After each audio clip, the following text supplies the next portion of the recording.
ABC 13 Eyewitness News at 6:30 starts now. Happening now in the news at 6:30 tonight, we're following many developing stories. In Baytown, an officer has turned himself in following his indictment in the 2019 shooting of a woman in emotional distress. What the officer's attorney had to say about the moment that officer decided to use deadly force. Plus, new video tonight from our partners there at AccuWeather out of Pensacola Beach, Florida. The National Hurricane Center now predicting life-threatening flash floods when Sally makes landfall. We're tracking the hurricane tonight. Already looking terrible there, but we are going to first start with the search for a missing 20-year-old with disability. She was last seen Friday night in North Houston. ABC 13's Nick Notario live in Herman Park, where Texas EquiSearch is now ramping up its search efforts. Nick? I just checked with them, and we've been checking with them all evening, and they still have not been able to locate her at this point. But what we can tell you is it's probably going to be a long night for Texas EquiSearch. They're planning to spend the night here at Herman Park to try and locate Martina Lopez, and they want to pass out these flyers right here. Now, she's a young lady that a mom would love nothing more than to hug tonight. What we know is Lopez has been missing for 4 days. She was spotted here at Herman Park, and that's why you can see Texas EquiSearch is here right now. Now, she was spotted on the steps of the Sam Houston statue right over there in that direction yesterday morning by a park ranger. Now, Lopez is 20, but her family says she has the mental capacity of a young child. She was last seen wearing a pink Barbie biker shorts, a gray pajama shirt with candy canes, and pink shoes with flowers. We spoke with her mom moments ago. With tears streaming down her face, she described how difficult the past 4 days have been. It's hard. I'm trying to keep my sanity so I can find her. I'll completely break down once I have her. That's it. I just want to stay strong to find her and just hold her. Just want to hold her. And if you see Martina, just know that she could be easily startled. Instead, call police. And her mom said you could even crack a joke, say something about her frizzy hair, which it's sure to be after 4 days outside here, or talk about animals, which is something she loves. Now, Texas EquiSearch knows it could be a long night, but they're hoping to give her mom the hug she's longing for. We're live in Herman Park. Nick Notario, ABC 13 Eyewitness News. We are all praying for her safe return soon. Nick, thank you. We'll continue to follow that story. We're also busy keeping our eye on the Gulf. Hurricane Sally expected to hit the Gulf Coast as early as tomorrow morning, and look at how rough it already looks. This is a live look at Orange Beach, Alabama. This is right next to that Gulf Shores area where, of course, they are expecting such a huge storm surge. Let's get over to Chief Meteorologist Travis Herzog with the latest. Travis. Alona, at this time yesterday, Sally was 100 miles offshore, now just 50 miles offshore. It's been crawling northward at 2 miles per hour. You can see the distinct eye on our land-based radar network, and these outer rain bands have just been inundating coastal sections of Florida, Alabama, and Mississippi, sparing Louisiana and New Orleans, and that will likely still be the case. But look at all the rain offshore, 1 to 2 feet of rain in the past couple of days. That whole area of high rainfall accumulation is lifting northward towards Mobile, Pensacola, Panama City, and that's when we're talking about the potential for some historic, life-threatening flash flooding. Up to 30 inches of rain will be possible near the coast. It is a Category 1 hurricane. We are no longer expecting the winds to intensify beyond the current reading of 80 miles per hour. New Orleans has been dropped from the tropical storm and hurricane warnings, but still has a storm surge warning. The surge, though, forecast has improved, now looking more at a 3 to 6 foot storm surge in the hardest hit spots. It will slide its way off to the northeast, making landfall late tomorrow morning, and it brings zero impacts here except to give us a northerly breeze. Now, there's another area of low pressure in the southwest Gulf that has a minor chance to develop, but several days from now, it'll lift back towards Texas and potentially sending some rain to the Texas coast. I'll have more on that and a big break in the humidity in our forecast coming up later on. Travis, thank you. Of course, here in Southeast Texas, we know just how much destruction can come from those hurricanes, especially when it comes to flooding. We all lived it during Hurricane Harvey. This video from the days after the storm hit. Right now on our connected TV apps, you can check out the Weather Vault. There you can take a look back at some other big storms that destroyed parts of the Gulf Coast.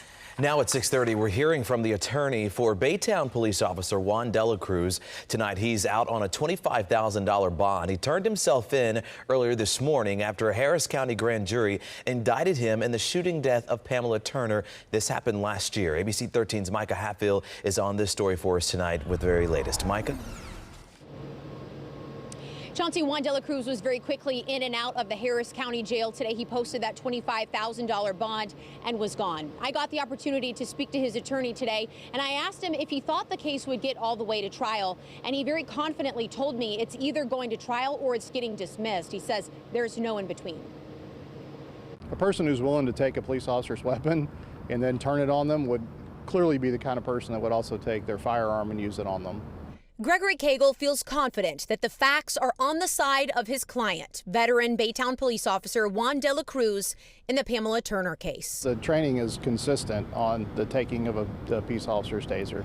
It's absolutely 100% consistent that if you take a peace officer's taser and you use it against them, the only reasonable response to that is deadly force. The Baytown police officer was attempting to arrest 44-year-old Turner in May of 2019. The two struggled, and police say she grabbed De La Cruz's taser after being tased herself and used it on him, at which point he pulled out his gun and fired multiple times, killing Turner. He was familiar with Miss Turner. He lived on the property and had dealt with Miss Turner previously. He knew that she had warrants out for her arrest. He had tried to talk to her, tried to talk her down. In fact, he had made contact with Miss Turner's family about her problems and her criminal acts within the apartment complex, and the family told him, yeah, good luck, we've tried. De La Cruz is scheduled for court at the end of October. If convicted, he could face 5 years to life in prison. At the Harris County Jail, Micah Hatfield, ABC 13 Eyewitness News. In our COVID-19 headlines, the city of Houston reporting 325 new cases today, with only about half of those actually being from the past 2 weeks. The rest are from before that. This graph shows us the new cases reported from the past 6 weeks. Houston's total case count sitting at more than 69,000, but good news, more than 55,000 people in Houston have recovered. Now, Lieutenant Governor Dan Patrick says it is time to open up businesses. What we're really talking about is not a dramatic opening of the doors. What we're saying is let's just expand the openings that we have. During a roundtable discussion, business owners talked about how they're rebounding since the pandemic shut down our state. Patrick adds people should return to the office and live events should begin taking place again. County Judge Lena Hidalgo and local health officials caution again against opening too soon. The governor is expected to make some sort of an announcement soon. Well, all week long, we're taking a deep dive into the COVID-19 vaccine and answering your questions. There's a global effort right now to get a safe but effective vaccine quickly. What's incredible is some of the work happening by the brilliant minds right here at home in Houston. Marla Carter back here in the studio with us tonight for our Action 13 series Vaccine 101. And Marla, what role are Houstonians playing? Chauncey, it's pretty remarkable. We've talked about how Houstonians are participating in vaccine trials. We also have some incredible doctors and researchers who are working hard behind the scenes. Now, you might recognize this man. It's Dr. Peter Hotez with the Baylor College of Medicine. He and his colleagues have been hard at work on a COVID-19 vaccine. They have actually been working on coronavirus vaccines, such as SARS, for a decade now. He says they knew they'd become a problem, and they were certainly right. They were able to apply that 10 years of knowledge, that decade of knowledge that they had on coronaviruses, to creating a vaccine specifically for COVID-19. And they've also teamed up with a large-scale producer in India who has the capacity to produce more than 1 billion doses of the vaccine. But then about 10 years ago, we started a coronavirus vaccine program. So we've been making coronavirus vaccines because they were also orphaned. And now with this new emergence of COVID-19, we're producing a low-cost COVID-19 vaccine, similar to some of our other global health vaccines. Now, it likely won't be Houstonians who get the vaccine Dr. Hotez and his colleagues have been working on. We'll explain all that when we see you tonight at 10. Plus, a local Houstonian who is part of a large vaccine trial that's one of the furthest along. Again, all coming up at 10. Marla Carter, ABC 13 Eyewitness News. Marla, thank you. And let's talk about flu season. As it approaches during this pandemic, Kroger is expanding its flu shot program, which includes touchless in-store appointments. You can complete all your pre-visit paperwork online to reduce contact. And a lot of insurance companies cover the flu shot with no copay. You can book your appointment online at krogerhealth.com. Recent survey of teachers claims many districts in Texas are not following the rules. Up next, why the Texas State Teachers Union thinks in-person learning could kill. ABC 13 Eyewitness News continues with Chauncey Glover and Ilona Carson. This breaking just into our newsroom. The Texas Supreme Court blocking the Harris County clerk from sending millions of unsolicited mail-in ballot applications. It's the latest decision in an ongoing legal battle as the state sues the county clerk over his plan to send ballot applications to all Harris County residents. Now, only those who meet the qualifications would be eligible to vote by mail. Fears of catching COVID-19 is not an acceptable reason to vote by mail under Texas law. Well, the Texas State Teachers Association says the lives of educators are being put on the line to start in-person learning. ABC 13's Shelley Childers breaking down the results from a recent survey the union sent to teachers and support staff, and she's joining us live to explain. Shelley? Ilona, HIC just returned to virtual-only learning just last week, but many other school districts in our area are already back in the classroom, and the union says that their recent survey results show that some of those districts could be violating health and safety guidelines.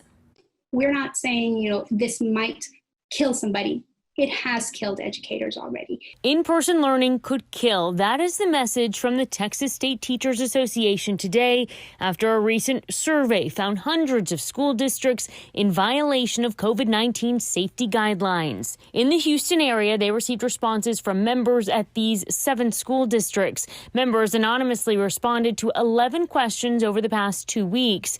In Clear Creek, only a handful of union members responded, with the biggest concern over social distancing in classrooms. We are spreading kids out all over the place. At high schools, we're utilizing our gyms. We've moved lunch to an hour so that we can spread children out as much as possible, where normally those gyms would be used for athletic purposes. Clear Creek says only 60% of their student body has chosen to return to the classroom. Today, they have 6 active cases of COVID-19. In Cy-Fair, the biggest complaint was inadequate protective supplies. The district sent this response, saying in part, the Texas Education Agency has also provided the district with more than 1 million masks, more than 12,000 gallons of hand sanitizer, more than 14,000 face shields, and 880 thermometers.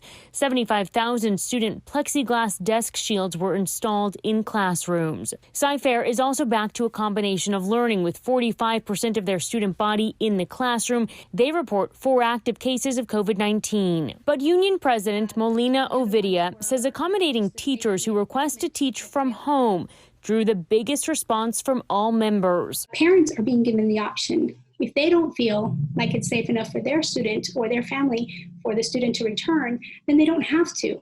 And our educators are not being given the same respect. 435 members across the state say there is insufficient accommodation being made for them, whether they or their family member are part of a vulnerable population for COVID-19. 25 of those responses came from Cy-Fair ISD and 15 from Alief ISD. Reporting Shelley Childers, ABC 13 Eyewitness News.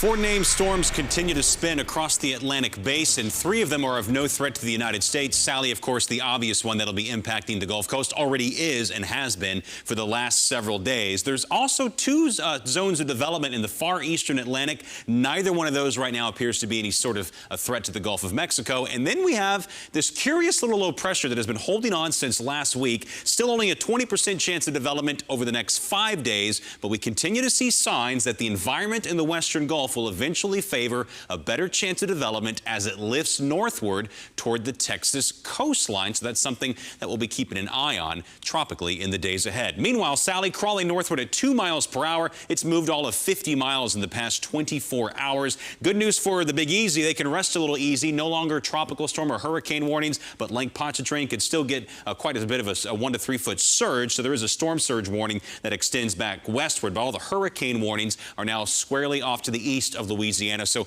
Louisiana gets spared the severe impacts. We expect landfall to occur late tomorrow morning, and the surge projections have come down dramatically, especially with things pushing a little more off to the east. Only seeing a little bit of yellow here, indicating 3 to 6 feet of storm surge. The Hurricane Center considers anything above 3 feet as potentially life-threatening. The bigger concern is the flash flooding, potentially over 30 inches of rain possible along the Gulf Coast in Alabama and Florida. Back to the west, the projections again have improved. Most of Louisiana hardly gets a drop. New Orleans now looking at less than an inch of rain, and we're looking at less than an inch over the next week from Houston northward as a drier front blows in this weekend. But look at all the rain accumulating from the coast out into the Gulf. That's that other low in the Bay of Campeche. So got a little bit of rain this afternoon, 20% chance of a downpour today, and again a 20% chance of a downpour tomorrow. It was a hot one. 94 is our current temperature. That north wind around Sally not connecting with any drier air. Galveston at 93. You set a new record high today.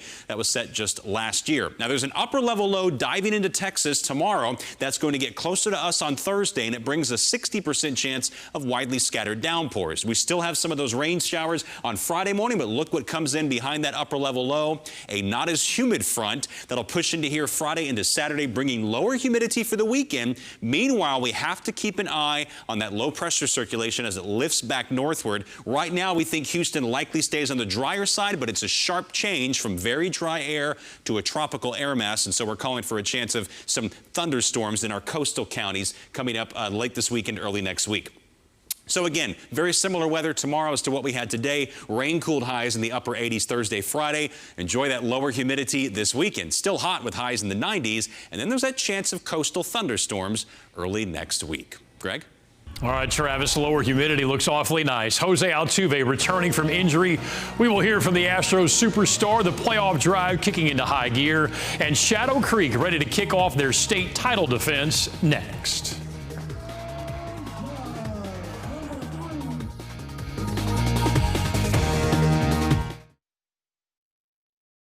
Now 13 Eyewitness News with Sports Director Greg Bailey.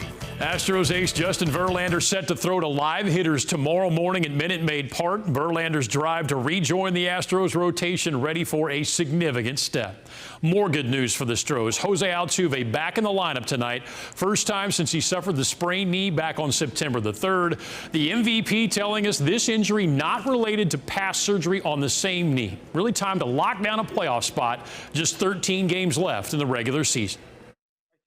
We have a lot of confidence. We know the kind of players we have, and we just got to go game by game, win one game at a time, and I think we'll be fine. Rockets owner Tillman Fertitta says General Manager Daryl Morey is safe in his job. Fertitta says on CNBC today, Morey will lead the search for the Rockets' new coach. The Athletic reporting the Rockets will look to shift their culture with that new coaching hire. Mike D'Antoni's departure really all goes back to the lack of a contract extension. Everybody understood if D'Antoni didn't win a title this year, he was likely headed elsewhere. Disappointing news for the Texans tonight. Tight end Kahale Waring back to the injured list. Waring flashed such great talent, but the third-round pick from 2019 missed all of last season with a concussion.